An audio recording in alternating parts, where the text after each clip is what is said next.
ছেলেকে নিয়ে নামাজ পড়তে যাওয়া। এখন তো ঈদই আর নাই, বিকাশে চলে গেছে সব ঈদই। সালামের প্রথা আমি নস্টালজিয়া হয়ে যাই, আমি এর আগেও বলছি, একই কথা বারবার বলতে চাই না। বাট হ্যাঁ, শুরুতে সকালে উঠে দায়িত্ববোধ জায়গা থেকে ছেলেকে নিয়ে নামাজ পড়তে যাওয়া, এসে ফ্যামিলি বন্ডিং, ফ্যামিলির সাথে সময় দেয়া এবং তাদেরকে আগের থেকে জানানো যে আমি বিকালে চলে যাব, কারণ আমার মন পড়ে আছে এখানে, আমি এখানে আসবো। আমি দর্শকদের এই ছোট হাসি, ছোট তারা যে ইমোশনাল সিকোয়েন্স একদম নাম হয়ে আছে, সেগুলো আমি দেখতে চাই।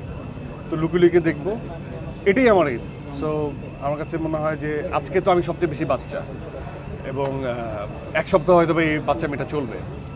সো আমি দর্শকের উদ্দেশ্যে এটা বলবো যে আপনাদের ঈদটা নিরাপদে কাটুক, স্বাভাবিক কাটুক, সুন্দর কাটুক, এবং আপনারা যারা আমার শুভাকাঙ্ক্ষী তারা অবশ্যই সিনেমা হলে এসে দাগি এক্সপিরিয়েন্স করবেন। শুধু দাগি নয়, সম্পূর্ণ মানে বাংলাদেশের যতগুলো ছবি আছে সবগুলো আপনারা এক্সপিরিয়েন্স করবেন, কারণ আমার একটা দাবি যে প্রত্যেকটা গল্প আলাদা আলাদা জনরার।